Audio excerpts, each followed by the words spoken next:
A very good morning. We are live on Saturday, the 16th of May, and welcome to Avoiding the IRS Algorithm Freezes, the Clifford Protocol Signature Credit Recoupment webinar. First, let me introduce myself. If this is your first time attending one of our presentations, my name is Simone and I'm head of the Advocates Network. Now, I see we have a little bit of an international flair going on here, because not only do we have wonderful members from the UK and also Ireland, but we have New Zealand, Thailand, Australia, South Africa, USA, Venezuela, Canada, and Ireland. And if I happen to miss any other countries, apologies. I'm just looking at the chat, because there's a lot of you on here, all right? So lots of information is going to be shared today. So make sure you've got a pen and paper handy, make lots of notes. This is actually one of the most requested subject to discuss about, because I know this has been discussed in previous webinars as well. So just to politely remind you, this webinar is recorded as well. So if you want to go back, revisit this webinar, it will be available on the platform early next week. There will be handouts that will complement this particular webinar as well. So that will be on the platform as well. And of course, if we don't get through all your questions, don't worry, because after today's webinar, you will receive an email from our marketing department with a link. And all you need to do is click on that link and submit your questions as well, and of course along with your feedback. So I'm sure you will enjoy today's webinar. We always get positive feedback from all our presentations. But right, let's go. Let me introduce you to our speaker. He is the founder and the president of the Republic of Old Souls, is Ian Clifford. Good morning. How are you doing? Well, good day, because I think we've got people on, as you said, from all different countries. So whatever time it is for you, welcome and thank you for coming. Before we get into the meat and bones of this, as I have done on the last few webinars, if you're new to our webinars and you don't really know much about me or what we do, and you may or may not have been looking on the internet, you will no doubt find a huge amount of propaganda about me. So I want to clear it up right up front. The last 20 years of my life has been quite extraordinary. There are 2 documentaries made about it. I basically used to be very high up in the financial services world in the UK. I had a unprecedented and very unique joint venture with one of the biggest banks in the UK, which is now called Lloyds Bank, was Bank of Scotland when I signed up the joint venture in and around the year 2000. It's a very long story. I'll cut it really short. Basically, there was a lot of bank fraud going on. I had a 9-year joint venture. My joint venture was a £1 billion joint venture with what became Lloyds Bank, originally Bank of Scotland. They made my firm and me a patsy for a fraud. I blew the whistle on the banks, the top 6 banks in the UK, all the way from the Bank of England down to the Treasury, down to what was the Financial Services Authority, down to the banks themselves, into the High Courts. 10 years worth of extraordinary events unfolded, or 10, 15 years of extraordinary events unfolded. And I was revealing a lot of what we're going to talk about today, about how the banks use our energy to create credit ex nihilo. I wasn't featuring that heavily at the beginning of this story, but I knew about it. And I also knew that the banks were defrauding their customers. The British establishment didn't like the fact that I was revealing their hidden secrets, their dirty linen.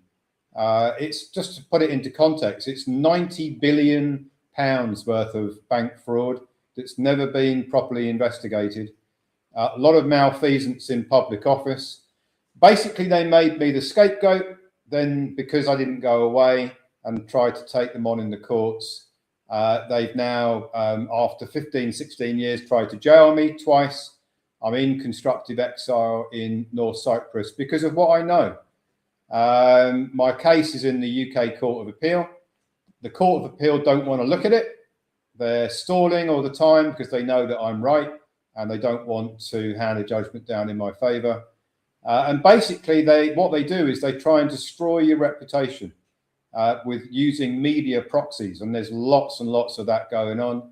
So if you are on the internet looking up about me, take what you read with a pinch of salt. A lot of it is fabricated, a lot of it is skewed, and it's biased. Those that come on my webinars, those that know, about me, those that work with me, those that read my research papers know that I'm not the guy that they're trying to portray on the internet. It's what they always do, is try and ruin your reputation. So I say this: if I was a complete nut job, literally, they wouldn't bother with all of their trying to jail me. They wouldn't bother trying to undermine my character, undermine my reputation. They would just let me carrying on being a nut job, and eventually I'd run out of steam, wouldn't I? But they know that I'm right over the target on everything I'm doing, and that is why they continue to try and silence me. So if that disturbs you, you better turn the video off now, because you're not the right you're not in the right mindset for what I'm going to be talking about today. But if it doesn't spook you, if you are interested in the truth, if you are interested in how the system really works, and if you want to completely and utterly change your game of Monopoly lawfully, with no comeback on you, because they're only coming after me because I'm the guy who's a bit too dangerous for them. But if you are looking to change your game of Monopoly, and you'll see what I mean as we go through this, then please do stay on the webinar. Anyway, this is what we're going to cover.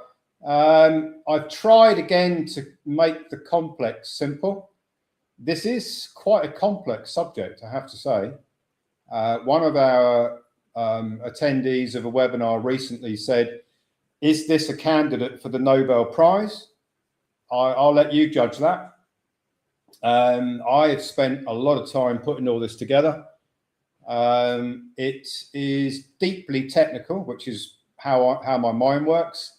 So I'm going to try very hard today to keep this fairly simple, but I am going to justify with some technical references, because that's what I was trained to do when I was in financial services, designing all sorts of remedies and products and everything else, and designing financial plans for my clients, was to always justify everything that you're going to say.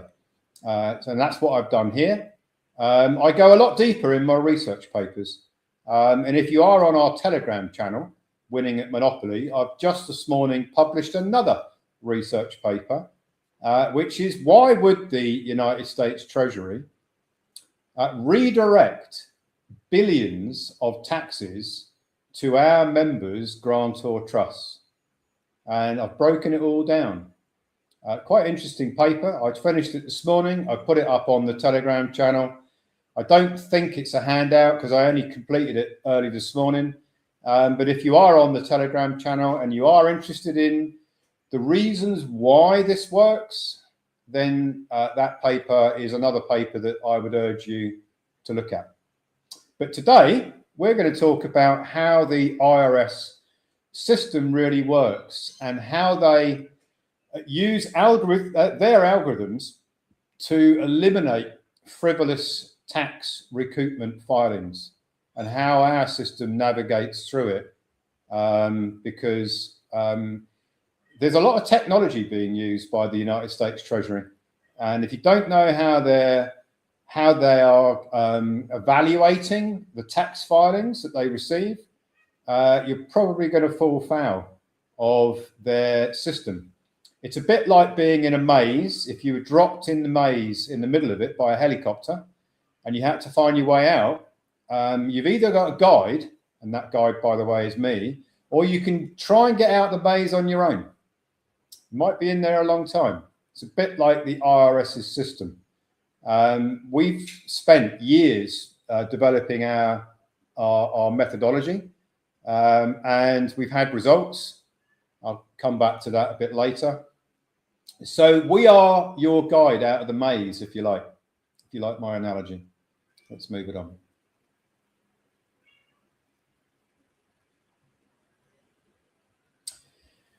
It really has to begin with this for me, and that is that the game of Monopoly. It's an amazing game if you ever played it, because it's actually showing you is exactly how commerce works. And when it was introduced over 100 years ago, it was actually brought out to really show people what they were going to be doing, because it wasn't quite in place when it came out. The Monopoly board system that we're all playing wasn't quite perfected at that time, but they brought the game of Monopoly out to really show everybody who used it that it is what we're doing is playing a game. We're playing a commerce game, and the game of Monopoly is a very, very good description of it. Now, if you're going to play, you need to have there's two elements to how to play. There's the living man woman, and then there is the player piece. Now, if you look at what that actually means, the living man woman is brought into this world by your mum and dad. You're a baby, you grow up, you become an adult, and then you can start to play the game of Monopoly. But you can only play the game of Monopoly if you've got a piece that sits on the Monopoly board. And the Monopoly board is artificial. So you can't play an artificial game. You personally can't play it because you're of substance, you're living and breathing. So what you can do is you can drive the player piece around the board. So you are actually playing the game, but you're playing it through moving a player piece around the board. And that player piece has many names. It's called a citizen. It's called a person. It's called a straw man by many in the freedom and truth community. Basically, it is a decedent estate. It is an estate that is artificial, and it is decedent because it's based on the placenta. When your mum gave birth, the placenta is taken away normally by the hospital. They use that to register a decedent estate. That decedent estate later becomes the person, the citizen, the artificial construct. Now, the inconvenient truth is this, that the living man woman is the agent for the player piece, the citizen, the straw man. There's not a lot you can do about that. There are ways of minimizing the linkage, the joinder between the living man, woman, and the player piece, the citizen. But we'll come back to that. But this is foundation, right? This is foundation knowledge. A lot of people don't realize that there is the living men and women, and then there is the player piece, the citizen. A lot of people don't realize that what they're doing is playing an artificial game of commerce. A lot of people do not realize those things, and some people have sort of realized that there is a player piece and a player, but they haven't realized that they are not the player piece. They have been programmed all through their life, as I was. Whenever they were asked for their name, they would say the name on the birth certificate. Well, that birth certificate name is not the living man, woman. It is the player piece. It's quite fundamental. The player piece, by the way, is a debtor entity. It is registered to the state. It is a debtor entity, and crucially important for this presentation, the debtor entity known as the straw man, person, citizen, is a banker. It is an artificial entity that can operate in banking. And if you look at the Bills of Exchange Act of 1882, it will tell you in that act that a body of persons is a banker. Well, a person is a straw man, is a citizen. There's a very, very good reason why it's a banker, because it's going to do a lot of banking. But you, the living man, woman, you don't do the banking, but you are the agent for the banking entity, which is the straw man, citizen, the person, this artificial construct. Next slide, please.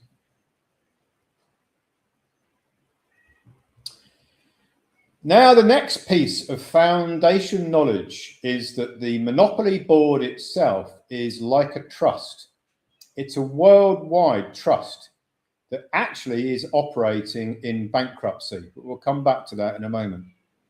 So this whole game that we're all playing is basically, it's an artificial game.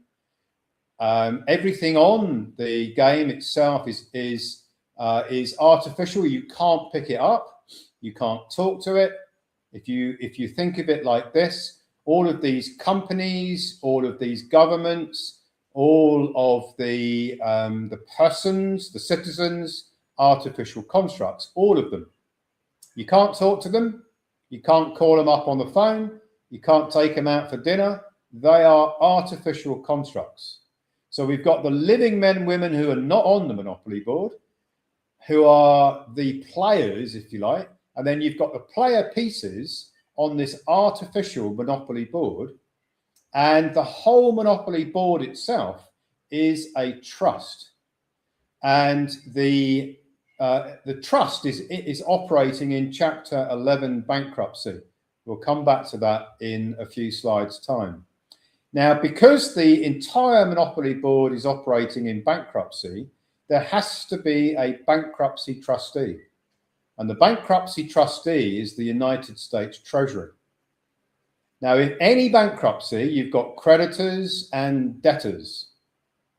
We, the living men and women, are the creditors, and everything else on the monopoly board is a debtor entity.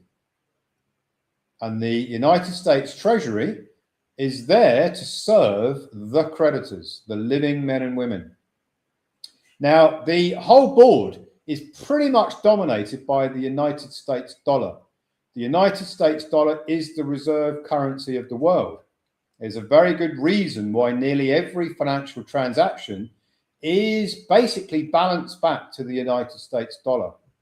Arguably, it's why the United States operates in a hegemony with a lot of arrogance. Not only have they got the biggest military, but they control the money system.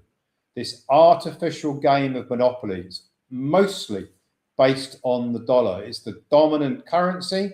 The whole money system operates via the dollar. So that's quite important, because there are always questions on our webinars about, can I do this in Australia? Can I do this in Canada? Can I do this in Switzerland?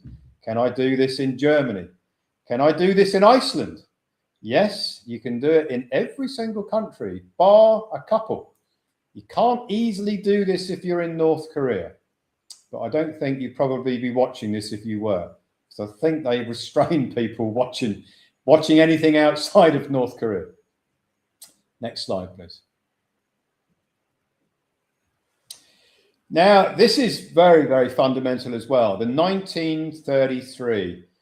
This is when the whole game of monopoly really started to take force and really came about at the same time as the bankruptcy of the United States as a corporate entity sitting on this artificial monopoly board. The days of substance-based money disappeared from 1933 onwards.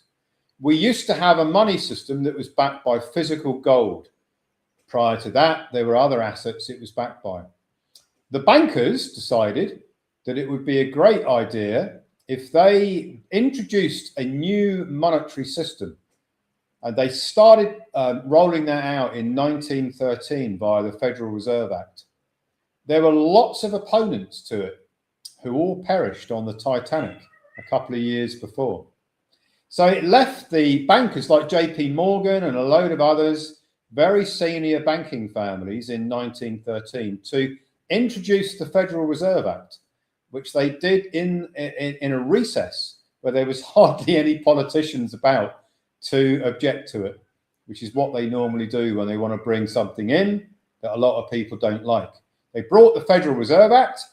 Then there was the boom years of the 1920s. And then you had the Great Depression, which is one of the biggest collapses of financial markets in history.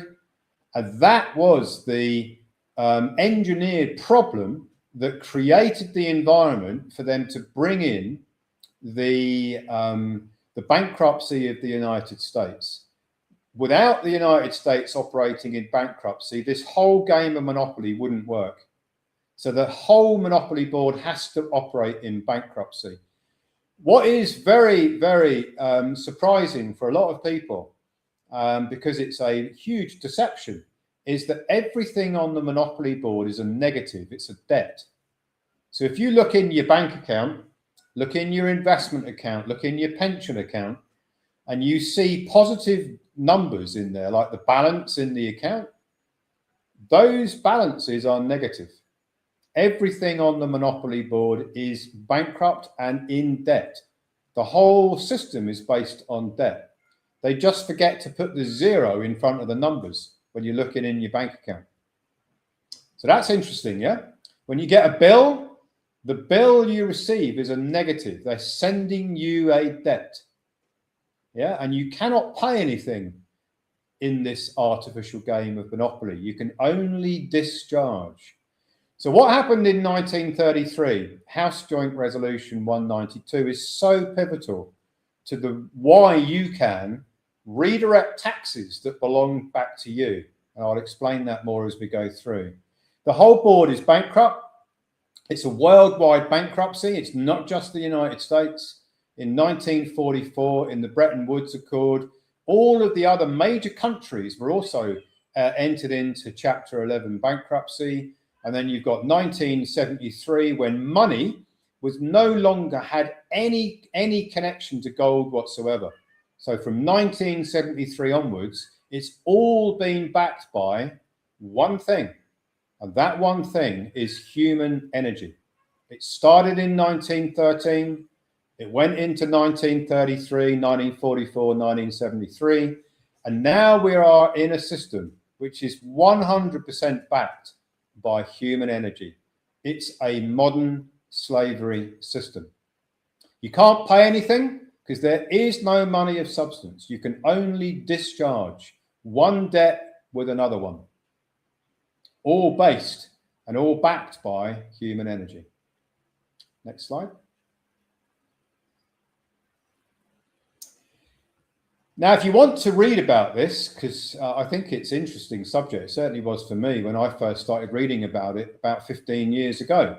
As a money manager, as a guy who used to manage a lot of people's wealth, you would imagine that I would know where money came from. But I'm here to tell you I didn't know, because I never asked the question where this money comes from. And most of the so-called experts don't ask that question either. I wonder whether you've ever asked the question. Think about it. Have you ever asked yourself, where does the money come from? Because it's an interesting question. If you look at world debt, which there's different research institutes doing research on this, but if you believe the IMF, there's over $400 trillion of world debt. So the next question is, well, who's it owed to? And the answer is it's all owed back to the people, because it is based on energy, and the energy originates from the living men and women.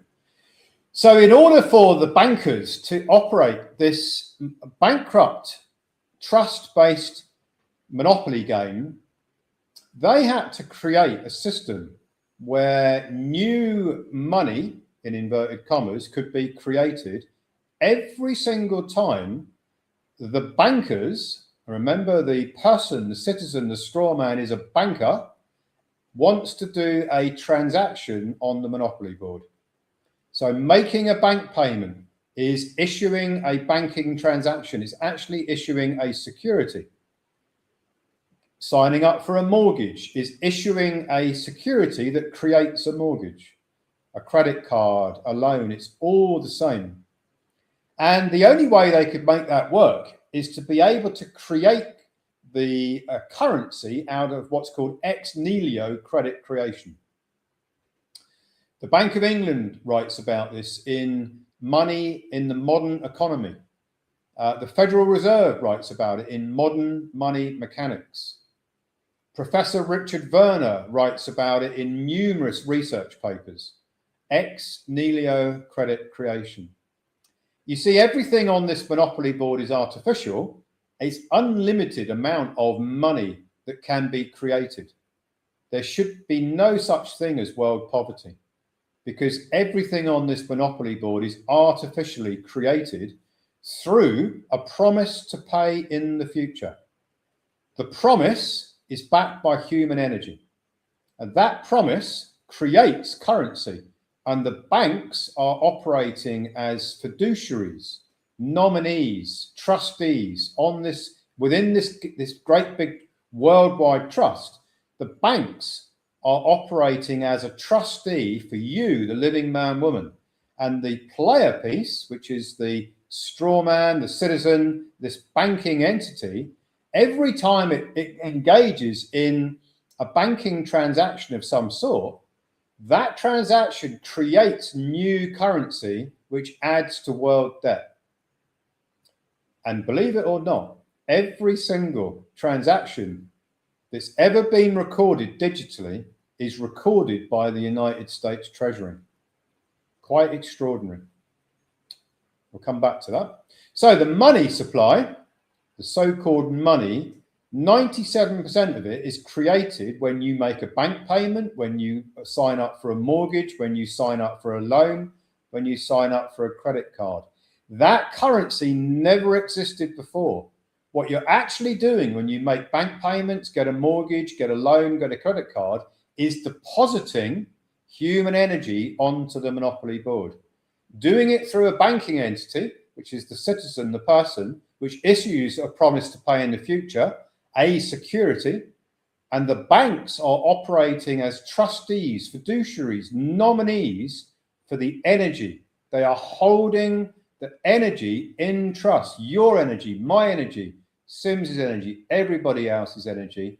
Their banks are holding your energy in trust, and they're using it for their own gain. Next slide.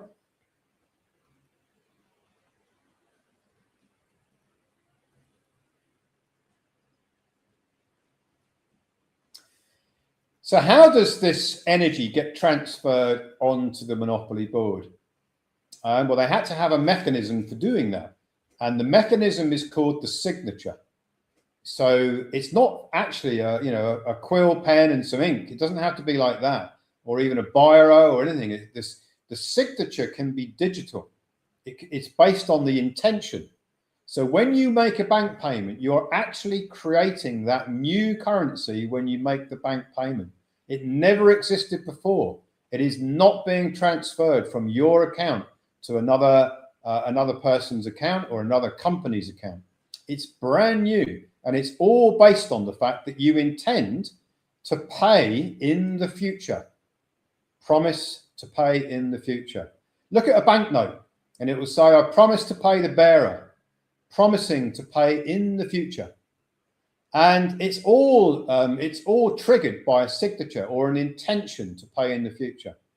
And this signature basically is the mechanism which they use through consent to transfer your human energy onto this artificial monopoly board that then becomes a debt, because everything on the board is a debt. Next slide. Now, when you transfer your human energy onto the monopoly board through the signature that the banker, the person, the citizen is issuing this promise to pay in the future, your human energy goes on the monopoly board at zero value.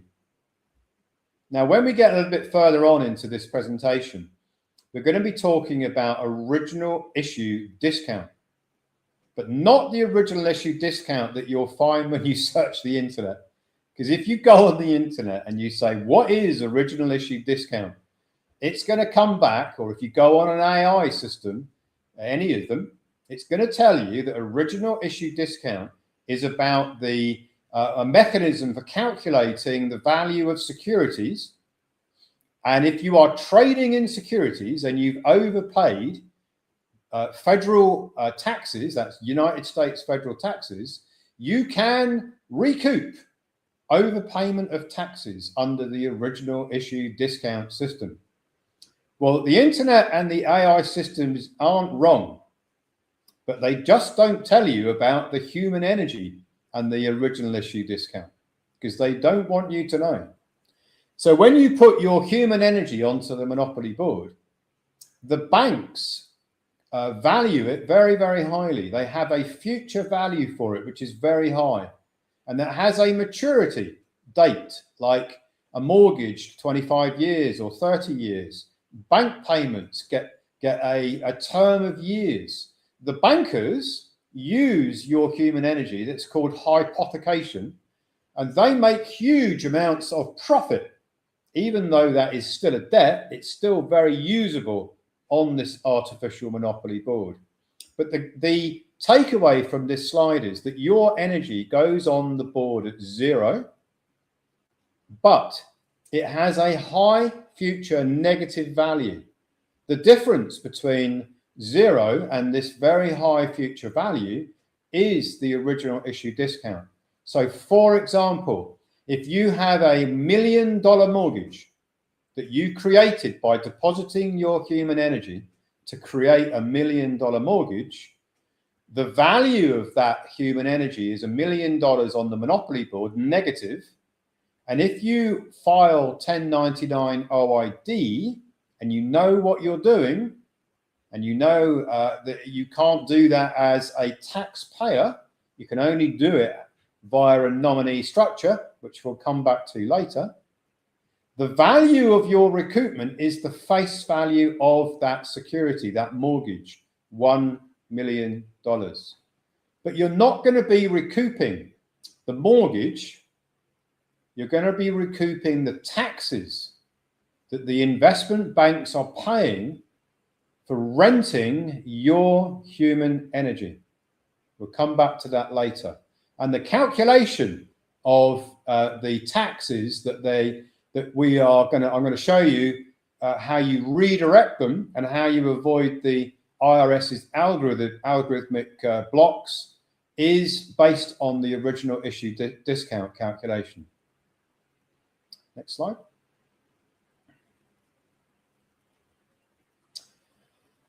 Now I've put I don't know how many I've done now, maybe 15 research papers describing all different aspects of this. I call it the Clifford protocol because it is a step-by-step protocol of how to recoup the taxes, redirect the taxes that actually belong to you as a living man, woman, that the investment banks are paying the United States Treasury for the use of your human energy. In a nutshell, that is the Clifford protocol. It's a step-by-step process of how to recoup taxes that belong to you as a living man, woman, that the banks are currently paying to the United States Treasury. Does it work? Yep, we had 600 million confirmed in 2025. We'll talk about why our members didn't receive that a bit later on, but it was all confirmed. It all went through all the algorithmic systems at the IRS and the United States Treasury, ticking all the boxes, which is why we've got a video on our ROS media platform that talks about the proof. It actually shows the proof. Some of the IRS proof is for recoupments or redirection of taxes of $25 million. I think it's about the highest one in that video. It's Angela Clarkson, who is the head of our technology department, because she's been involved in a lot of the build out of this process. She's actually being interviewed by Andy Benson, showing the proof. You can find it on the ROS media platform. Next slide, please. So it's a bit more complicated than this, but the 5 main steps are: the first step is our system finds your signature. Whenever you signed bank transactions, whether they're bank payments, mortgages, loans, credit cards, based upon a fairly minimal amount of information that you give to us, our system will find your signature, that creation, those deposits that you made, whenever they were. All we need to know is the name of the bank that you were operating through, with the bank account name, sorry, the bank provider name, the mortgage provider name, the credit card, the loan provider names, and roughly when you had the accounts. That's pretty much all we need to know. And we have a calculator that helps you work out how much you may have issued. What is the value of your deposits that you may have issued in different years from the age of 18? Because we're talking about the recoupment of taxes, which is signature credit recoupment, from the age of 18. Every bank account, every mortgage, every loan, every credit card, the face value of these things. It's quite substantial for some people. So we've got to track it. The next thing is we've got to value it. So we have to calculate its value on the Monopoly board from a tax point of view, which is the OID part. We then need to find which bank is actually using your human energy. And it's invariably not the bank that you operated the transactions with. It is an investment bank, generally speaking, in New York. So the banks that you operate with, that I operate with, they don't actually pay taxes to the United States Treasury. It is the investment banks who pay the taxes, because your human energy is traded as tradable securities by the investment banks in New York, and they pay taxes to the United States Treasury. They're basically intermediaries. They are middlemen. They are, in the IRS publication 1212, they're known as nominees. And a nominee is a fiduciary, a trustee for you, for your energy. They're holding your energy as your trustee. And they're using it for their own gain. And because they make a gain on it, they have to pay tax to the bankruptcy trustee, which is the United States Treasury, for the use of your energy. Those taxes belong back to you. Now, how do you get them back is one of the reasons why I think one of our members put forward, is this a candidate for the Nobel Prize? Because you cannot recoup taxes as a debtor. A lot of people have tried doing this. A lot of people have filed 1099 OID as a taxpayer. That's the SSN holder, or the ITIN holder. The taxpayer is the straw man, the citizen, the person. That entity is not permitted to recoup taxes. The taxes can only be recouped and redirected to another nominee on the Monopoly board. And that other nominee on the Monopoly board in the Clifford Protocol is an international grantor trust, or a 98 series. It doesn't have to be 98 series, but it does have to be an international grantor trust. Without that part of the design, it would not work. Next slide.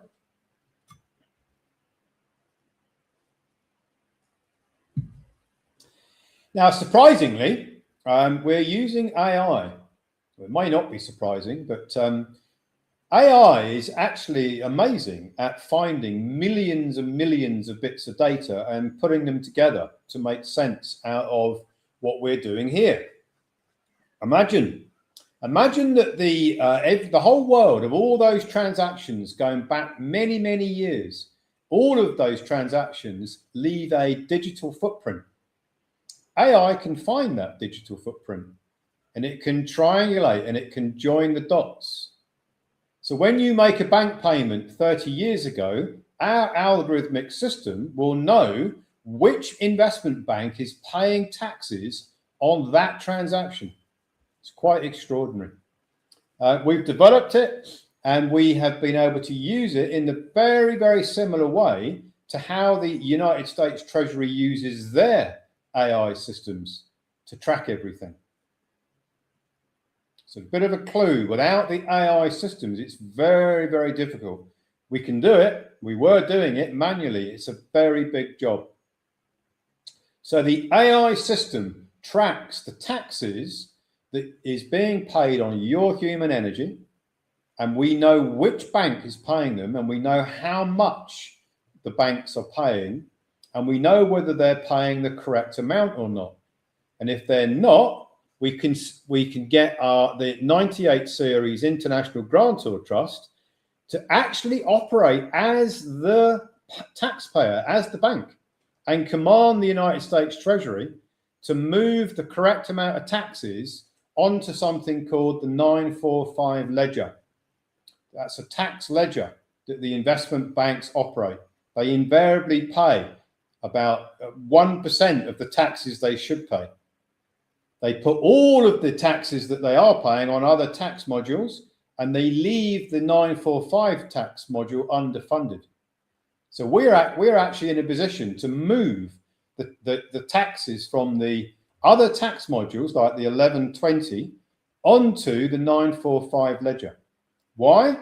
Because the grantor trust is a nominee. It is a creditor, and it can operate as if it were the investment bank taxpayer. It has that power, and it can command the United States Treasury to move the taxes onto the right ledger, which is the 945 ledger.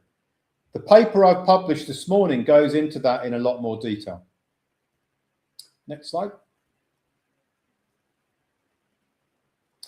Now, the problem is that if you create an international grantor trust, or even if you didn't do that and you just filed as a taxpayer using the Social Security number, the strawman tax reference number, the IRS would kick your filing out, because only nominees, creditors, can file for 1099 OID tax redirection. But let's suppose that you knew what you were doing and you created an international grantor trust and you knew how to file for the tax redirection, and did all that, and you wondered why you never got anything. The reason would probably be that the IRS algorithm 810 would stop the tax redirection. And one of the reasons why, there are many, but one of the reasons why is that there isn't a perfect match between the tax recoupment filing, the 1099 OID redirection, and the amount of taxes that the taxpayer, which is the investment bank, is actually funded on their 945 tax module. So if you're trying to recoup, along with lots of other people, an amount which is incompatible with the amount of taxes paid on the 945 module, it's not going to work. And the 810 algorithm is going to cut in, and it's going to stop all the recoupments, all the tax redirections for that particular investment bank. So you might be one of hundreds that are also filing for recoupment, because they're all members of ours. And if we don't know that there is enough credited, it's actually a debt on the 945 tax module, we have to know that there's enough taxes on that module. If there is not enough, all of the recoupments under that investment bank will be gated by the 810 algorithm. Now, you only get to find this out when you do deep research on how the IRS system works. So we don't do that. We make sure that there are enough taxes on the 945 module before we even file the 1099 OIDs for all of our members. Next slide.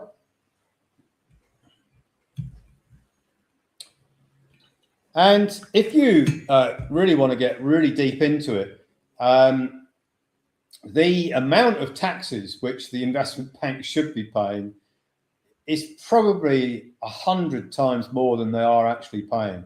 And the reason why they don't pay the actual amount that they should be paying on their 945 module is because hardly anybody recoups the taxes that belong to them, because they don't know how to do it. So the banks, very top of the banks, because 99.9% of the bankers don't even know how this system works, but a very, very tiny percentage do. They don't fund the 945 modules with enough to cover the whole liability, because they know that hardly anybody is going to be recouping. I would say that there's just a handful of people in the world who probably really know how to do this. And it's the super elites who know how to do this. So the investment banks only put enough taxes on the 945 modules. There are millions on there, but it's nowhere near the amount of taxes that the investment banks are paying across their entire tax base. It's nowhere near it, because the banks know that recoupment isn't likely to happen. So they pay taxes on their other modules, even though they are due to pay them on the 945. Now, you might be thinking that what we're doing is going to increase the taxes paid by the investment banks. It doesn't increase it at all. We redirect the taxes that they've already paid on other tax modules to the 945 tax module. The banks don't pay any more tax, and the United States Treasury doesn't lose anything. Back to that later. Next slide.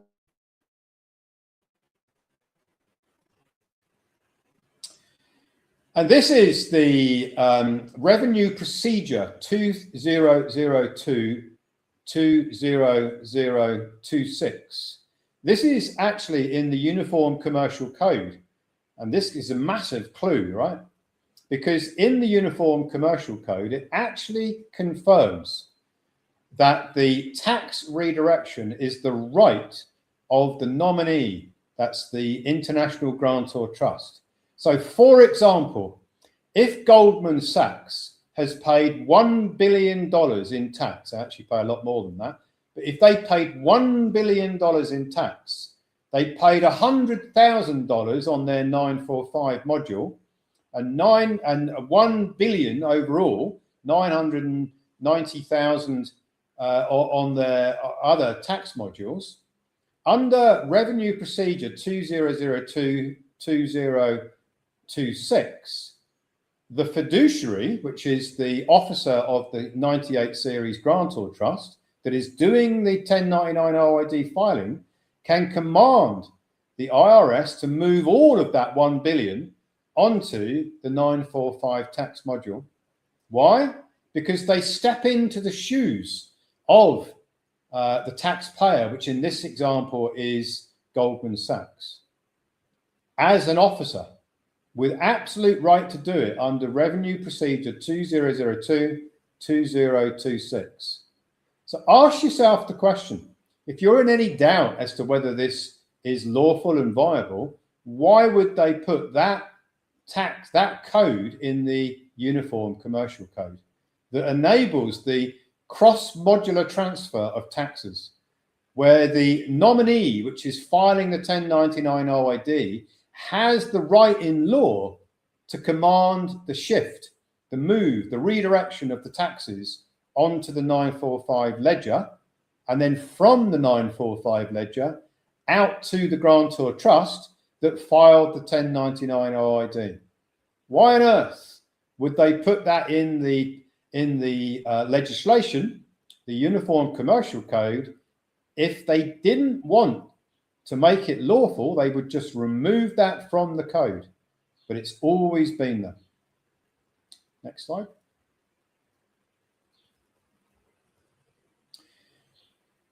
In 2024, when I was trying to find the best way to do this, we had some earlier attempts which were difficult because some of the information that I now know wasn't known to me back then. I had a major breakthrough in terms of the International Grantor Trust doing the tax filings.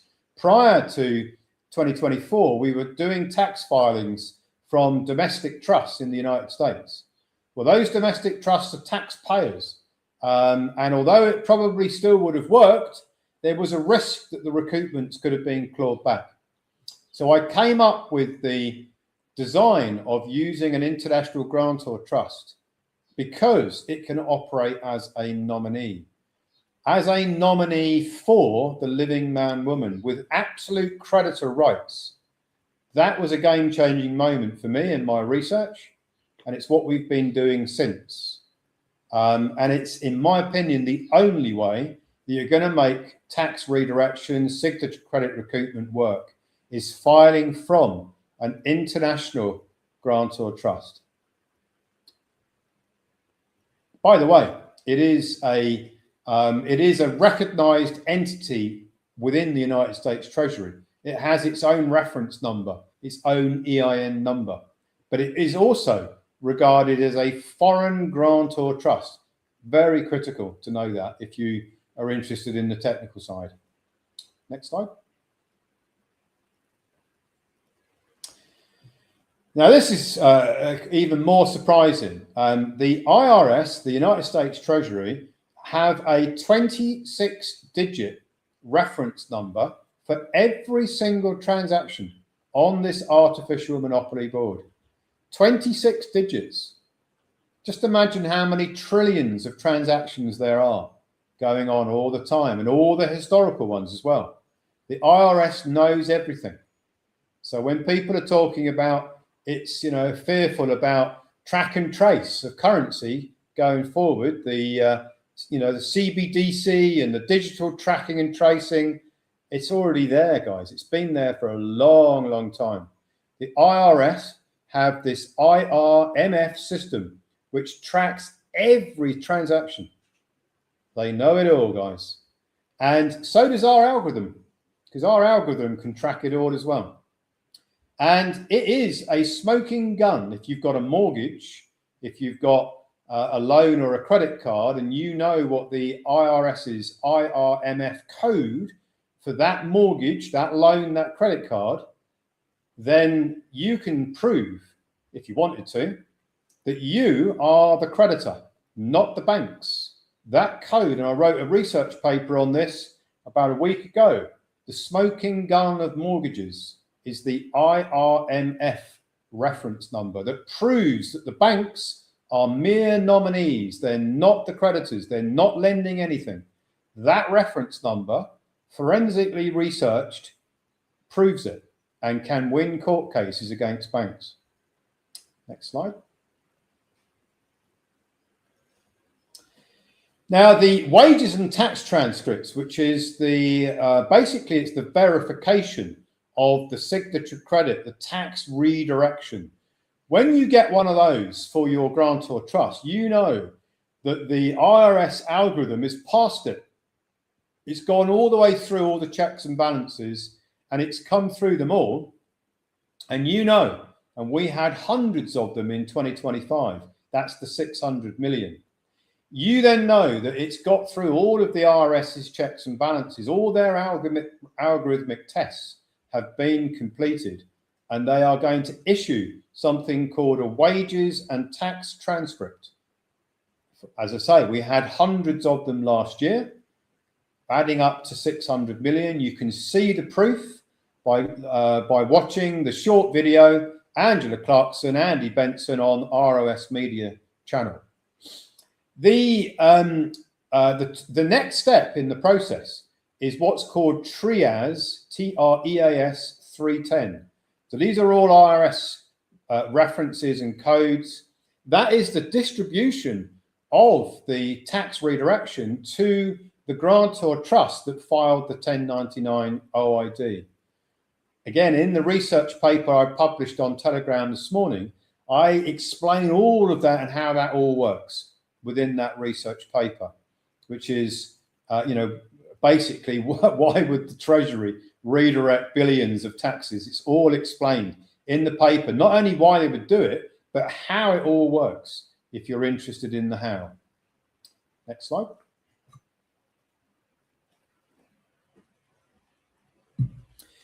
Now, if you are one of those who received a wages and tax transcript in 2025, your grantor trusted, and it was all undermined by the pirates, which I've spoken about at length and done interviews on this. I'm not going to go all through it here.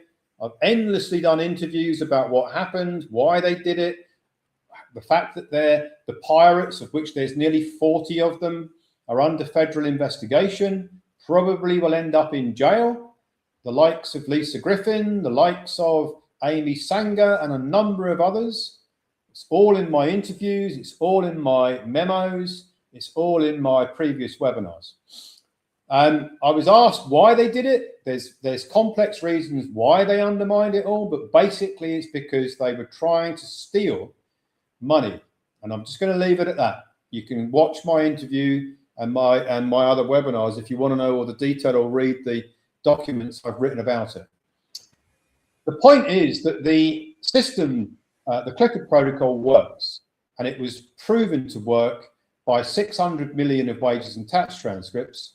It was further proven to work by prior checks that had been issued in 2024.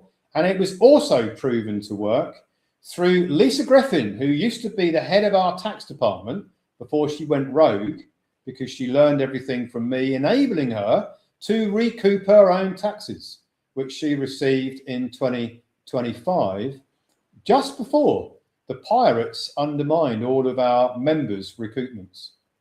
So if you are one of those that had a wages and tax transcript, and you know that we tried to, and if you're on this webinar asking about when are you going to get your recoupments and you don't know about the pirate faction, then I don't know where you've been, because I've spoken about it in ad nauseum since September of 2025. If you haven't been involved in any of those webinars, haven't watched my interviews, don't know what happened and why it happened, it's all documented. And we had a great deal of trouble with that. It was one of the most egregious things that's ever happened in my 42 years of running ventures and organizations. So your recoupments were undermined by Amy Sanger and 39 other former members of our group. There are very good reasons why they did it. They're all probably going to end up in jail because of what they did, because they cost our membership probably a year's worth of delay on getting their recoupments.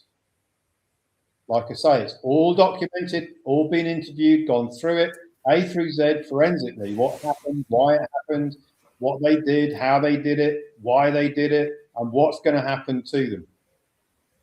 The good news is that the IRS froze all of those recoupments in 2025.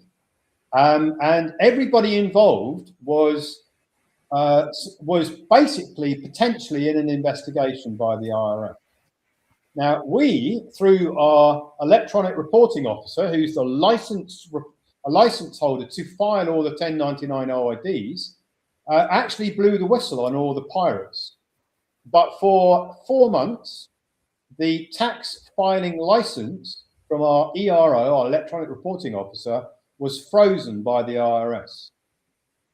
That license was released in April of 2026, which means that the likelihood is that we can restore the 600 million of recoupments from 2025, which won't affect any additional recoupments that you might want to do from the age of 18.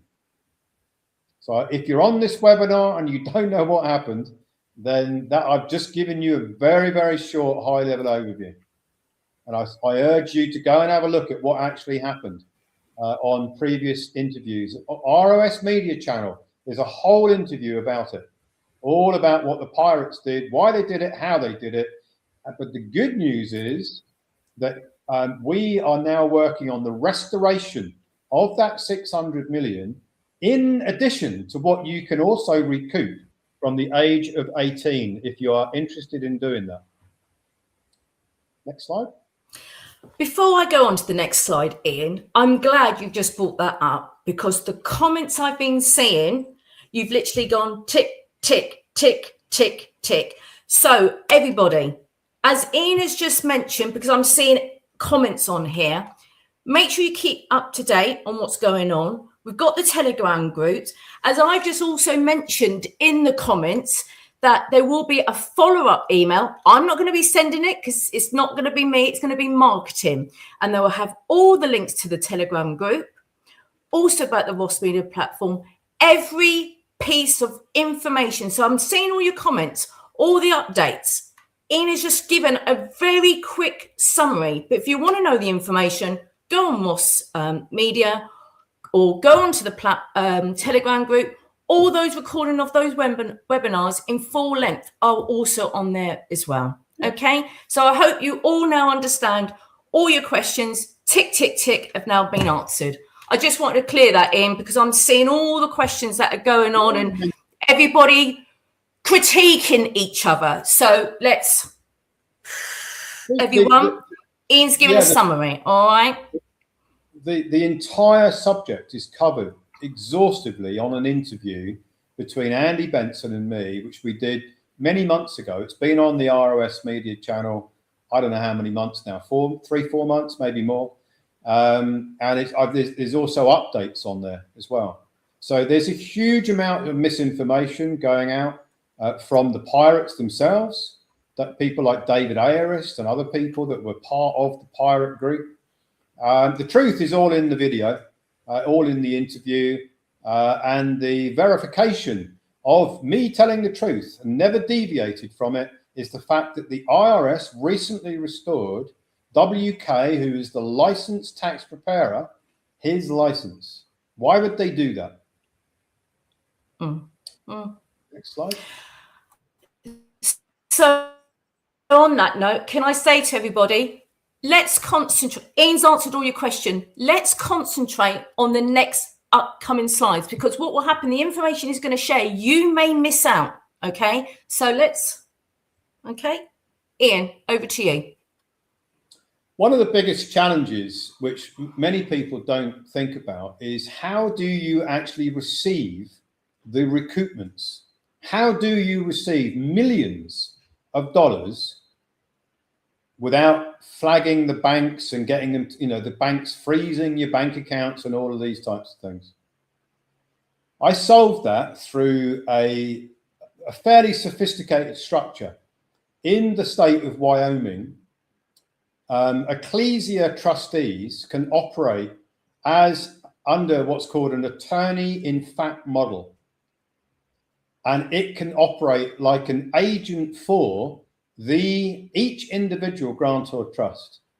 And it can open up individual accounts with specialist banking entities, which again, I've spoken about in my research paper I published this morning, that can receive the Trias 310 from the IRS without freezes, without blockages, because it's all 100% compliantly done. One of the issues that a lot of people don't realize is that if you are filing literally for thousands of grantor trusts, you're talking billions of dollars here. You try and bank that. It's not easy. When I see comments and questions, when am I going to get my recoupments? It's like this is something easy for us to do. It isn't. This project has a high level of difficulty. We've navigated all the way through it, if I dare to say, because of my background, because of my financial services knowledge. There's no way we could have ever pulled this off if I hadn't have spent my entire career working in financial services at the highest level. I would not have known how to have done any of these things. I have to say that when I keep getting questions about when am I going to get my recoupments, it's like we're not sitting on our hands. There's a huge amount going on in the background. The structuring that's gone into this is very immense project. Is the reason why you are going to have a completely different experience on the Monopoly board going forward. It doesn't come easy. Nothing like this comes easy, guys, I can assure you. The Wyoming structure, the MLITR research, is a recognized structure in Wyoming to operate as a trust entity or trustee entity for thousands of grantor trusts, that enables the banks to be able to receive the Trias 310 without the banks freezing the funds, without the banks sending the funds back to the IRS. That piece of the jigsaw has been one of the most difficult to put in place. Next slide.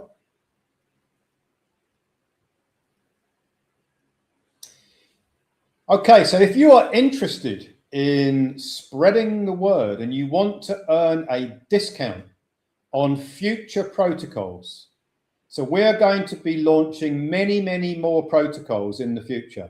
We're going to be launching protocols on energy, on food, on water, on transport, on infrastructure like communications. Many protocols will be introduced in the future to our members. And if you want to discount the enrollment donation to enroll in any of those protocols, or indeed into the Monopoly Game Changer, what we're pretty much talking about today, you can refer people and earn $100 for everyone you refer. That should be dollars. It's on the screen, it says pounds. It's a mistake. It should say dollars. There are two ways to earn a discount. You can use the Ian Clifford avatar, which I'm confident we'll launch next week. It was going to be this week, but there's a few issues with it which we had to iron out that have now been ironed out. So we should be able to launch it this week. So if you want to introduce people to my knowledge, because it's all in the avatar, and you want to introduce them to signature credit recoupment, and you want to earn a discount on protocols, you can use your link, which is your Ian Clifford avatar link, which has my entire database of knowledge in it in relation to this subject and all the other subjects I talk about on my webinars and my books and my technical papers.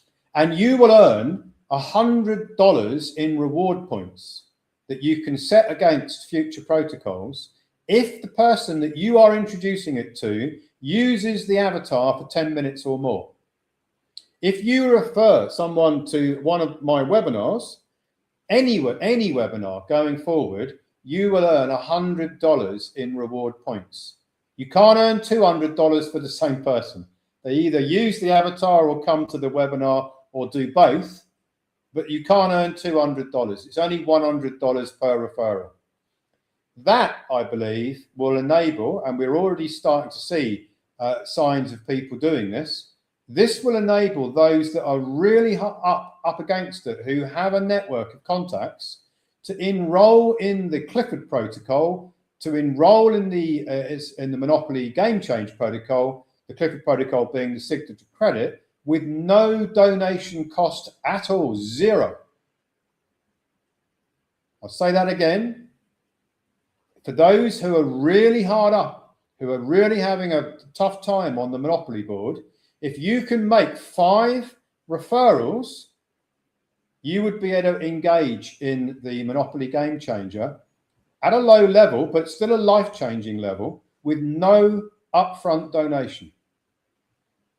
But you've got to make the referrals, right? Next slide.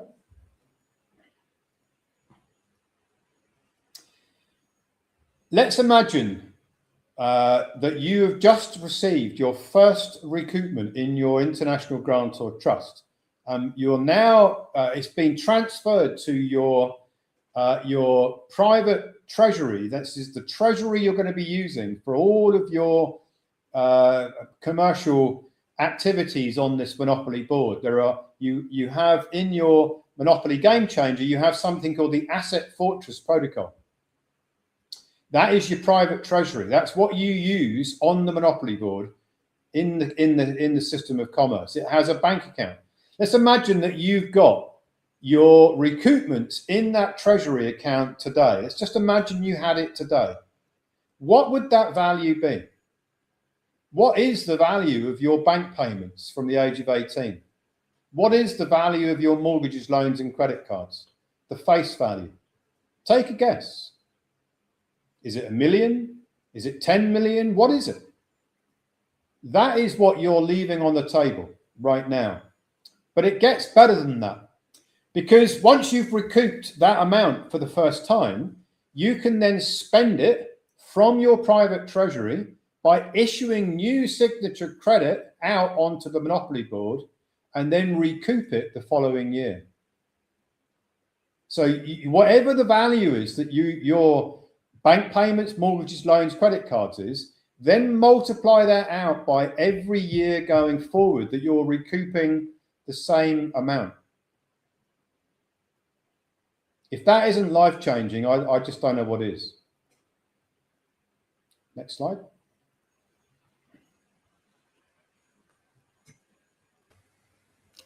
Okay, on to the questions. So I know there was a lot of questions coming through. I think we've answered the majority of those anyway. But these are the questions that have also came through at registration as well. So what we're going to do, Ian, let's dive straight in there, shall we, with question number 1. How can the 1933 reorganisation and HJR 192 be lawfully cited to prove that modern commercial debts are prepared through the credit energy of the people? Well, it's a really good question, because somebody said to me about 2 weeks ago, oh yeah, HJR 192 has been repealed because my algorithm, my AI system says it's been repealed. And it's like, yeah, it will say that, won't it? But go and look at it. It is a permanent reorganization. It is a permanent bankruptcy of the United States and every other corporate country that is involved with the IMF, the International Monetary Fund, which is the, if you look at the pyramid of the banking system, you've got the IMF, the Bank for International Settlements, all of the central banks, the clearing banks, the investment banks, they're all in the dollar system and they're all in bankruptcy, all operating under HJR 192. How does it prove that the energy of the people is being used? Because it talks about the money of substance being withdrawn, i.e. gold, and it talks about discharge. It talks about everything is prepaid. So everything on this monopoly board is funded from the energy of the people in this modern slavery system. It doesn't describe it like this, of course it doesn't.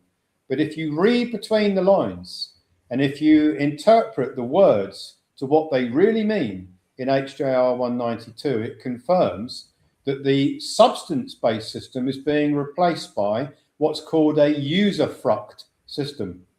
Usufruct meaning the creditors, the banks that were the instigators of the bankruptcy of the United States in 1933, those creditors, which is the top banking families, basically took out a mortgage over every single thing on the monopoly board, or the governments, or the properties, or the land, or the infrastructure, everything, or all the persons are all mortgaged to the original creditors, which is the banking families that made the United States bankrupt. It's called usufruct system. Look it up. It's interesting. I've written about it in my papers. It's all in HJR 192, but like all of these things, it doesn't spell it out what it actually means. You've got to be able to triangulate and read between the lines. Lovely. Thank you for answering that question too. What are the specific forensic steps that the Gemini agentic AI takes to verify that a bank's Form 945 module has sufficient funds before a corrective 1099 OID is transmitted? Well, it starts with knowing the bank that where the transaction originated from. So you've got to know the bank name, even if the name is changed or they've gone bust or they've been bought out. It doesn't matter. You just need to know the name of the bank that you had the account with, the bank account, the mortgage, the loan, or the credit card, and the year that you had the account. And you may have had that account for many, many years. You may have only had it for 1 year or however long. But you need to remember the name of the bank or banks that you've had that contractual relationship with. The next thing is you need to know the year. So you tell us that and the amount that you think you put through that account, the amount you think the mortgage was, the amount of bank payments you put through, and our system will then track the name of that bank. It will know by tracking all the data that's out there, the investment bank that would have purchased the securities which are based on your promises to pay. It will know that. The AI system will know what bank is linked to which investment bank. Your bank linked to an investment bank. It will then find and there are literally millions of these, the investment securities that all have a reference number. It's called a CUSIP number. It will find that by looking through tax returns and also SEC filings, because every security is filed. There are annual returns. It will look through all of these. It will triangulate. It will find. It will then track down the investment bank that is holding those securities. And it will then track down how much that investment bank is paid on their 945 tax module. I've actually published a research paper with the top 65 investment banks and how much they have paid in the last 3 years on their 945 tax modules. All of that research was done by the AI system. That would have taken months manually, I'm telling you. It's millions of bits of data that it's able to crunch. And it took about 35 minutes for it to find it all. The first time I did it. It's extraordinary, the power of AI. Question number 3. Can the historical recoupment of signature credit since age 18, averaging, I've got here £3 million, be used to settle current bank mortgages and credit card lines immediately? Well, you can't do it immediately, but you can recoup signature credit. So, for example, if you've got a mortgage right now and you don't want to go into the art of legal warfare to remove that mortgage charge and get rid of the mortgage, which is something else that we're doing with an algorithmic system, an AI and avatar system, which we'll be rolling out in the next few months. If you don't want to go to war with the mortgage provider and you just want to remove the mortgage, then you recoup the signature credit, your bank payments, your mortgages, your loans. That is almost certainly going to be way in excess of the value of the mortgage. You receive all that in your private treasury. You then contact the bank that you've got the mortgage with and say, I want to discharge the mortgage. And they will give you a redemption figure. You then make a transfer. I'm going to use that language because we all know what that means. You transfer from your private treasury the value of the mortgage, discharge it, get rid of it, take the charge away. Now the property has no mortgage against it. And guess what? That signature that you used to transfer the value of the mortgage from your private treasury then gets recouped in the next tax year. So you get rid of the mortgage. There's no argument, no war. You're paying it off in common language in exactly the same way as you can pay it off today if you had the funds available. The bank goes away, your property is unencumbered, and the best thing is you can recoup the discharge because that discharge event is signature credit. You created new credit from your private treasury, recoup it the following year.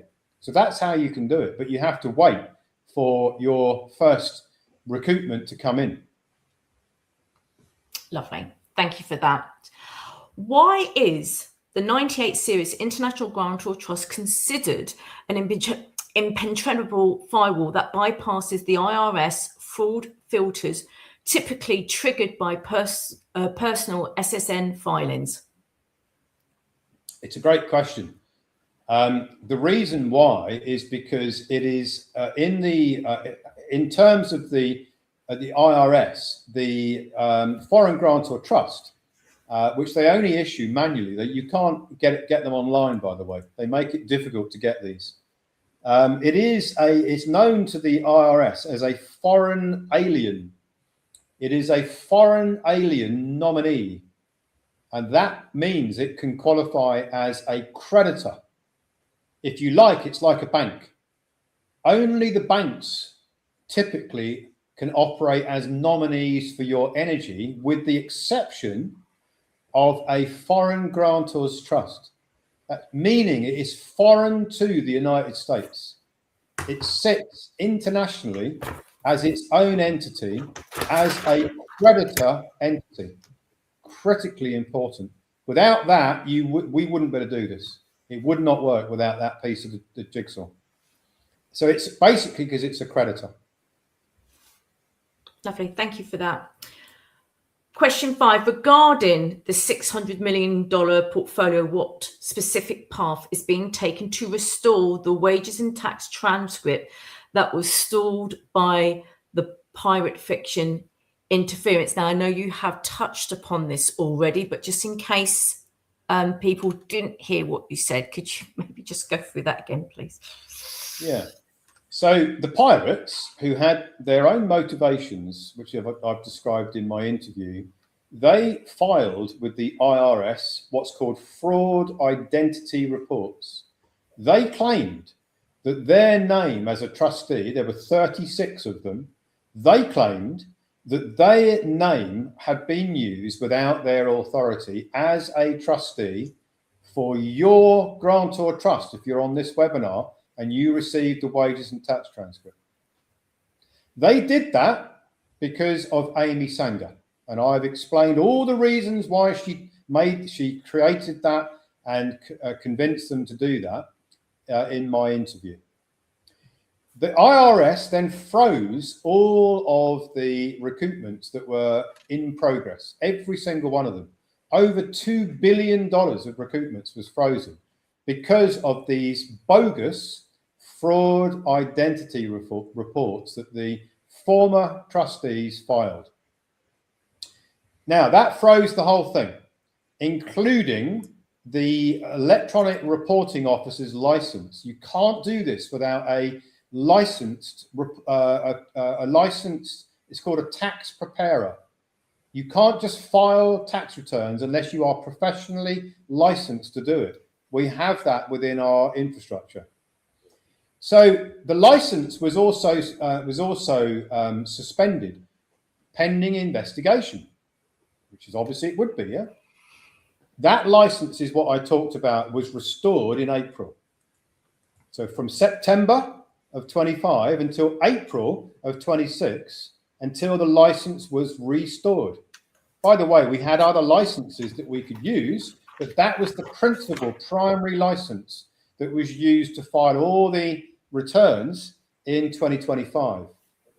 And what are we doing to restore the recoupments? Well, all of those trustees that had filed the bogusly filed fraud identity reports, they have all been replaced, or we tried to replace them with another trustee organization in 2025, and the IRS wouldn't do it because they were still investigating the identity fraud reports.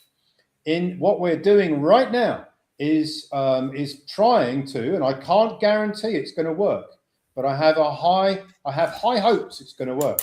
I have a high expectation of it working.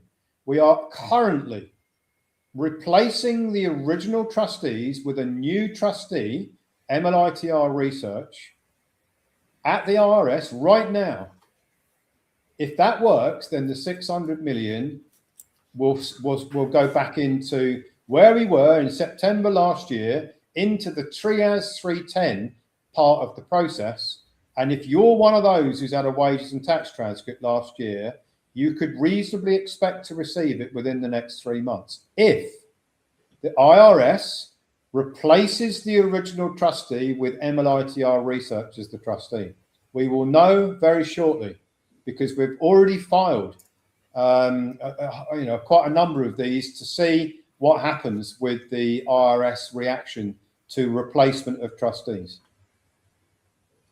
Lovely. And of course, when you receive that news, you'll update the members through definitely through the Telegram group. Yeah, you probably even do an interview with Andy Benson and go through it a little bit more meat onto the bone. Would I be right in saying, Ian?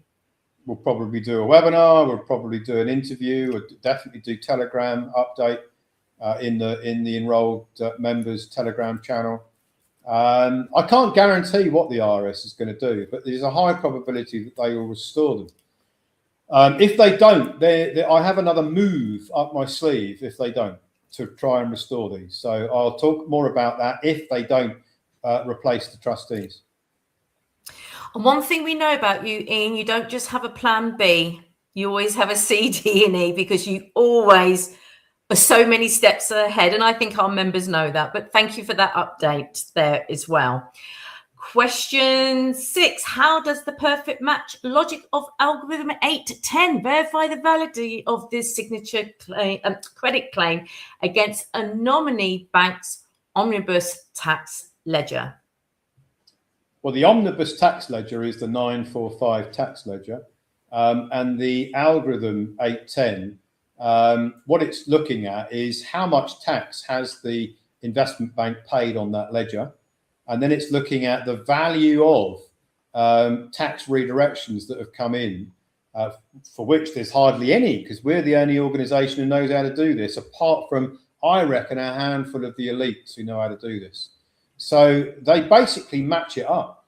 And they also look into the IRMF system to make sure that the amount of credit that is, or the amount of tax redirection is based on reality. It's not just invented. You know, someone says, oh yeah, I had a bank account 20 years ago and I put $20 million through it, but it was all fiction and never was a bank account. Then the IRS is going to know that. And our algorithm will know it as well. So you can't put bogus claims through that have no foundation and substance to them. And that's what the 810 algorithm is looking out for. But the big numbers are what's being paid on the 945 ledger.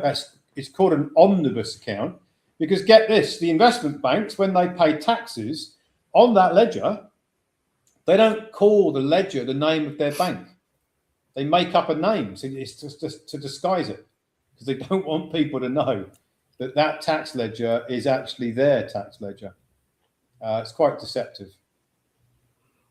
Lovely. Thank you for that. In the infinite loop cycle, what is the administrative process for recording a trust expenditure so it can be recouped in the following year's fiscal cycle? So in your Asset Fortress protocol, you have a bank account that is the private treasury bank account. You use that just like you use any other bank account with a debit card. You spend it wherever the debit card is accepted, MasterCard, Visa card, all the usual stuff. And that expenditure from your private treasury is signature credit that can be recouped in the next year. So if you had $3 million in there and you spent it all, and then your bank account for your private treasury is issuing signature credit, which would then be recouped in the next year. And you just keep on doing that. That's how it works. It's just very, very easy, really. Whatever's left that account, whatever appears to have left the private treasury account, is then recouped in the following tax year. Lovely. Thank you for that. I'll just continue on to the next slide then, Ian. And we have polls. So what we're going to do, I mean, I don't know if you want to read this out, Ian. I mean, I've got the polls already. Let's just go into that side. But I think the first question is, do you want a consultation to discover how to proceed with the Monopoly Game Changer protocol? So bear with me a moment. I'm just going to launch the poll right now. So let me start. Yeah. Oh. Well, whilst people have voted, the Monopoly Game Changer is the Envoy protocol, the Asset Fortress protocol, and the currency creation, which is the signature credit. It's a package, which you may already know that, but in case you didn't know that. Okay, thank you for that. And if everybody can start voting, that would be great. So just click on to the button. You should be able to click on the button. Yep, perfect. So give it a bit more time.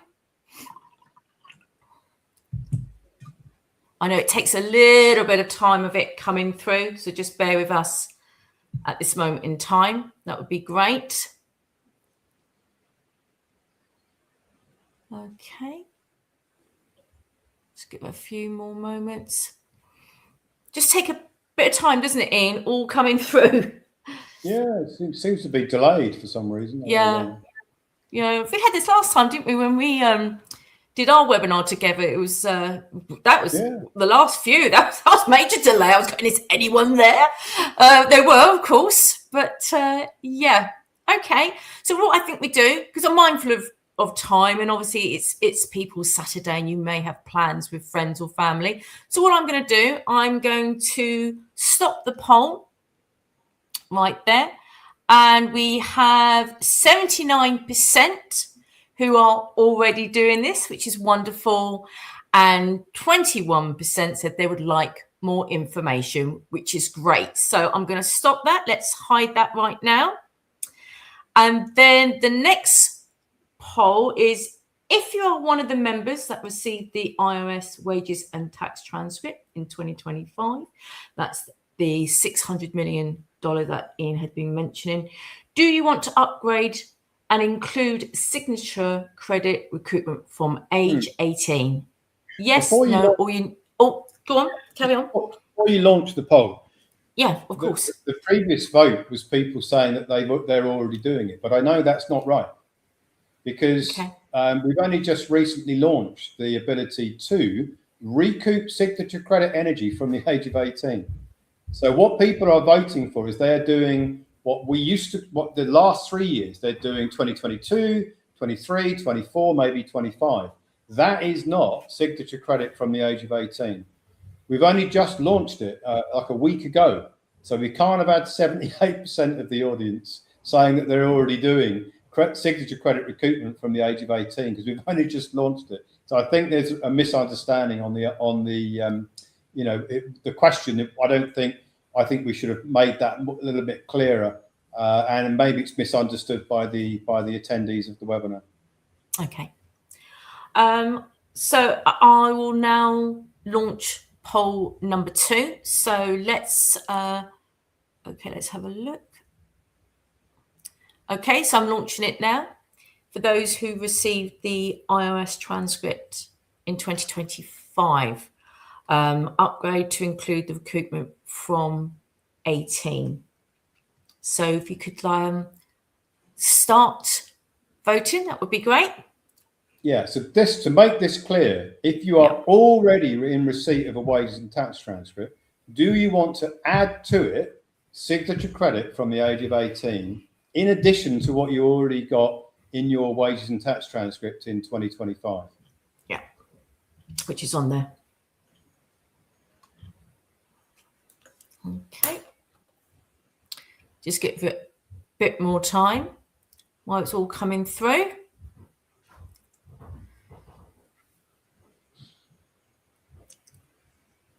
Let's have a look. Missing your music, Ian. Yeah, I didn't queue it up today, did I? So, yeah. Maybe the audience might want to give us some suggested music for next time. How about that? I'm sure there were quite a few good suggestions, if I recall, last time when we had the music. So what I'm going to do, we'll start coming to a pause. So 5, 4, 3, 2, and 1. So I'm going to stop the poll. And as you can see, it's very small on my screen, actually.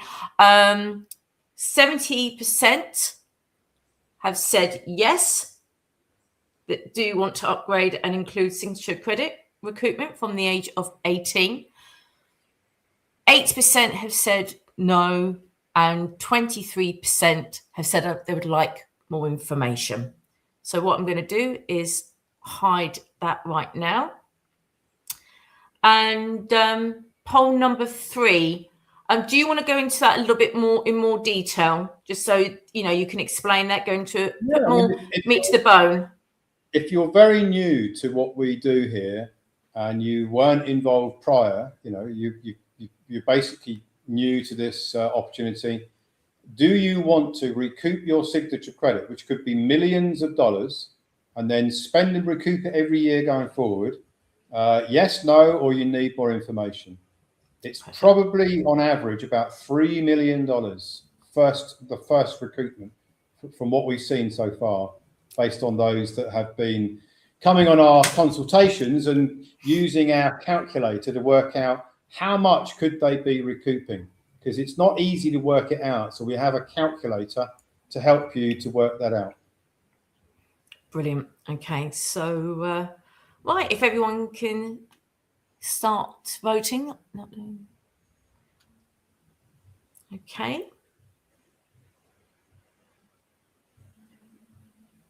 Right, give it a bit more time, because it just takes a little bit of time, doesn't it? Just getting through the results here. So what I'm going to do is I'm going to come to a close. So 5, 4, 3, 2, and 1. So I shall now stop there, stop the poll. And as you can see, 95% have said yes, and 5% said they would like more information. So thank you, everybody who has voted today. Let me just hide that. And I'll go on to the next slide, Ian. So if you want to know how much you can recoup, the only way you're really going to know that is to book a consultation and go through our calculator, get the consultant that you're allocated to go through what is the value of your signature credit recoupment, because it's difficult to calculate it on your own. We have a methodology on our platform that will walk you through where you detail the banks, the amounts, and it adds it all up for you. It's the easiest way of figuring out what your value could be. But you can't do that. I think Ange, who runs our platform, I think she might have made the calculator available on the platform a couple of days ago. But even nevertheless, if you book the consultation, you'll be able to go through it with one of our consultants, and they'll be able to help you to evaluate just how much is it that you can get back on your first recoupment, and then cycle it every year. Lovely. Thank you for that. And just so that you know, as I've mentioned, there is going to be a follow-up email from marketing, and it will include this link as well. So all you need to do is click on there and just follow the instructions, really. And funny enough, because there were some questions or on the chat and comments saying about the Telegram groups, but there are a number of Telegram groups on there. And if you haven't joined all of them yet, don't worry. As I mentioned earlier, the marketing will be sending an email out to you all, and it will include all the Telegram groups on there. And here's just an example of some. If you want to add any more to that, Ian? Well, the Ross webinars, preview videos, webinars, library, that's where a lot of the information I've talked about, the interviews, about what happened and with the sabotage and the pirates, it's there. roswebinars.is is where you can find the webinars. That's prior webinars. And then you've got the ROS media platform, which I'm just scanning my eye down. Is it there? The ROS media protocol interviews. Yeah, there's a link there. Yeah. Media, that's one. Yeah, it wasn't in blue. That's why. So that's where you get all the interviews. I break all the protocols down. There's lots of really good interviews on there that Andy and I have done. If you want more information, very, very soon the avatar will be available, and we'll be sending that out to our membership so that you can start using that. You'll be able to use it as a link as well. So for advocates, do you want to just say something about that, Sims? How they can use it to introduce to people? Yeah, sorry, I was just looking at the questions then. Sorry, could you repeat that question again? Sorry, because there's more questions all coming through. Sorry about the advocates. Sorry. Yeah, so the easiest way to refer people, if you're an advocate, is to use the Ian Clifford avatar. You get a link, it's a web page, you send it, whoever it is you're referring, if they engage with it for more than a few minutes, it will then ask them their details. They give their details, their name, their email, all that good stuff. And then we know it's linked, that person has been introduced by you. So it couldn't be easier for you. All you got to do is send the link out to people that you know, you may want to introduce to what we're doing. If you want to, if you're not an advocate, or if you haven't already become an advocate, I should say, then, and you just want to do the webinar rewards and the avatar rewards, it's the same thing. You get the link, you send it out to whoever you want to send it to. If they engage with it for more than a few minutes, it will ask them to give their details. We know that they are then linked to you, and you get the webinar rewards, you get the avatar rewards points. Trying to make it really, really easy to spread the word. So talk about advocates, about how they can use it, Sims. Yeah, it's so simple. So one, just when you log on to your advocate account, so you remember you can do it through change account login on the left hand side. It takes you, straight there. Just put in your password, and right in front of you, it's so simple. There is your advocate link. There's a yellow button, just say copy. You just click on there, and that's it. You just go and share that link out.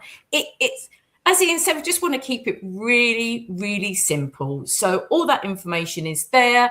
It's if they went in and engage with Ian's avatar, if they then want to add their details because they want more information, they just click on that link, takes them straight there, and it is registered under your advocate platform. So once you're on the platform, you can see who your referrals are. Just make sure though you have signed your advocate agreement, because it will release other information as well. So you can see any of your referrals who've clicked on your link, who have proceeded as well in their signature credit. All that information's there. It's so easy as well. And also coming soon, it will need to be worked on, will be my twin, my avatar as well. So information, everything you need to know. Why become an advocate? Well, a lot of you keep saying to me, my friends and family need to know about this, start their journey. And it all starts with education. As Ian said, he's done so many webinars. He's got a wealth of knowledge. The research he's done is phenomenal. And some of the feedback, and I will be sharing some of the feedback in a moment, Ian, what I've seen is phenomenal. And I've just seen that through the comments there. It starts with your friends and family. And if you have a network as well, some of you may be part of a business group, property group, a freedom group, etc. It starts with the knowledge. And the first step is getting them onto the platform, review some of that information, but importantly, come on the webinars as well. You see that already a lot of information that has come, what's being shared with you guys today has been phenomenal. So, again, I've had some great comments in. Someone has actually said, which I want to share, this is my first attendance. Ian's depth of knowledge is immense, and most have no idea of the extreme efforts he must have made to do all this. I'm more than impressed. It's incredible. So that just gives you an idea of someone who's come on here for the very first time, probably through one of our advocates, and that's his experience from today's webinar. So thank you for that information, and already I'm seeing everybody is enjoying today. So I hope that makes sense there. Right, on to the next slide. Handouts. As I mentioned before, to complement today's presentation, handouts will be available on the platform. So this is being recorded. This will be uploaded next Monday / Tuesday, along with these handouts here. Ian, do you want to go into this a little bit more? Yeah, I mean, I write lots of research papers. They're on Ecclesia Law. Ecclesia Law Institute. I think there's 80 research papers about different subjects. But I think the foundation one is want to know how the Commercial Monopoly Board works. I go into the bankruptcy. I go into usufruct. I go into how the whole system is being wired up. The genius of the system that controls everybody. who plays the game of Monopoly. The money system, I wish I'd known this 40 years ago. I would have had a very different experience. And, you know, signature credit, you know, is it a candidate for the Nobel Prize? I didn't say that. Somebody said that on a webinar. I thought that's interesting. We'll use that for our marketing. I break it all down. So, you know, I'm the sort of guy who wants to understand how things work. I've always been like that. I don't just take things on face value. I do want to look into them. I've looked into these subjects exhaustively, and I like to be able to justify what I say. I've yet to be challenged on any of my papers. I've got an open debate. It's open all the time for anyone who wants to come and debate me on a live webinar type, not webinar, a live video, which we'll do on IRS media platform. If anybody reads these papers and says, no, he's got that wrong, he doesn't understand what he's talking about, please come and debate me. I'd love it. I'd look forward to it immensely. It's never happened. Most people don't know how these things work because they've never looked into them. And the so-called professionals don't know either because they're not taught it when they do their qualifications. So, as I wasn't. So most of this information is being put together through deep research that I've done. And interestingly, and I'll just tell you a little story. I was introduced to ChatGPT about 6 months ago, and somebody in our technology team said, "Oh, you could use this for research, Ian." And I thought, yeah, that's going to be interesting. So I tried to use it, and I put some of my research into it about signature credit recoupment, and it came back and it said it was not permitted to tell me anything about this. And I went back to it and said, why are you not permitted to tell me anything about this? And it said, and it just kept basically repeating that it wasn't permitted to tell me about this information, right? The next day, my ChatGPT account was closed by ChatGPT. So that tells you everything you need to know, doesn't it? That if it's not permitted to talk about it, they don't want you to know. But it knew that I knew what I was doing and what I was talking about on my research papers. And then I went into another AI system, and I thought what I would do is I'd break all the component parts down, which I did. So I stepped it out into all the component parts, and I got another AI system to verify all of the key bits of the technical references in the Clipper protocol to verify whether they were what I said they are, but individually. And I did that, stepped it all out, and then I asked it to join it all together. And of course, it had no choice. It had to join it all together, and it confirmed everything in my research papers to be true. And that's how I've managed to get AI to verify that what I'm talking about in these research papers is fact. It's truth. Lovely. Thank you for that, Ian. Q&A. So I know there's some lots of questions that have come through. Thank you for that. But if you do have any additional questions, because obviously we are mindful of people's time today, as always, Ian does a follow-up webinar to this. So it's hosted by Andy, who's head of Ross Media, and all your questions that you have submitted. So to get those questions across so they can do the follow-up section, an email will be sent to you. So I'll repeat this again. An email will be sent to you through marketing, okay? And it will have a link. And on that link, please add your questions.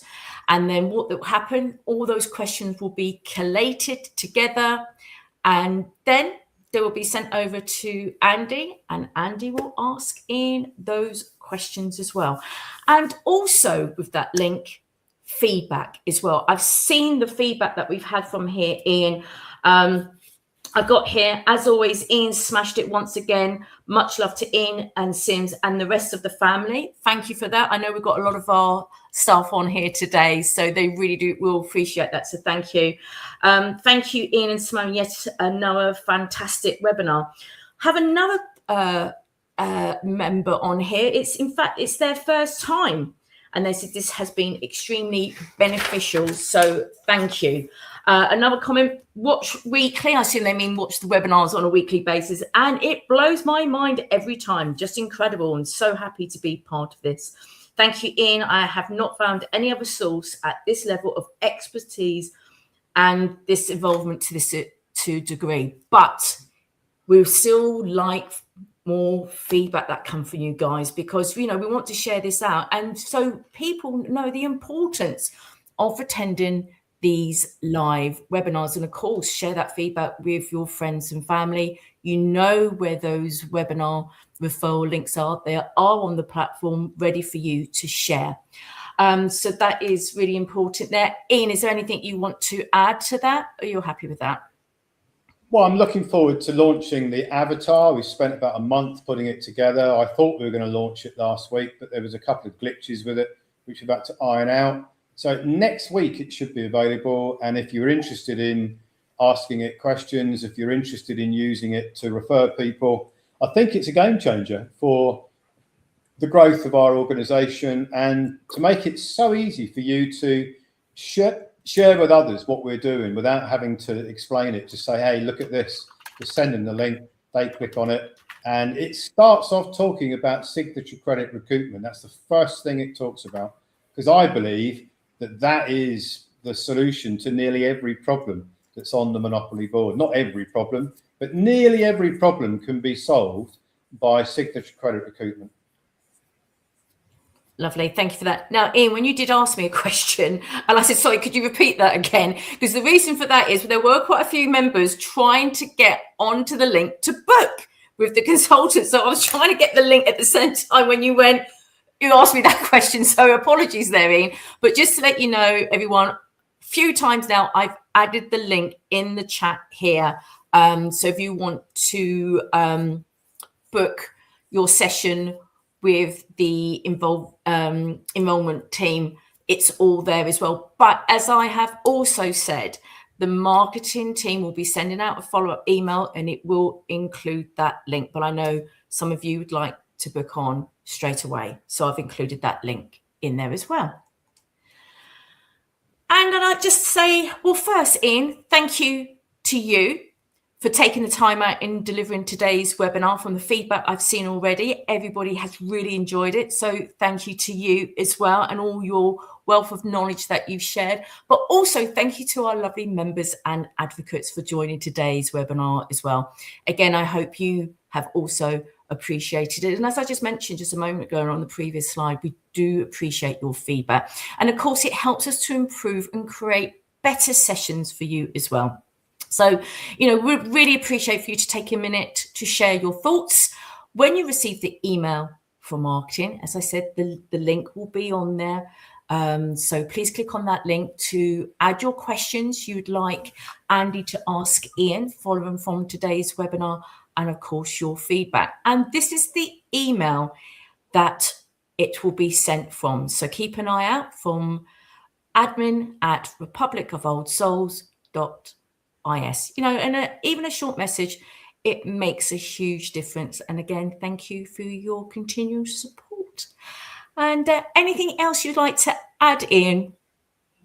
No, I think next webinar I'm probably going to do because I think, well, depending on how many people read the research paper, if it's well read on the Telegram channel, then I'll do why the Treasury aren't going to block the billions of tax redirections.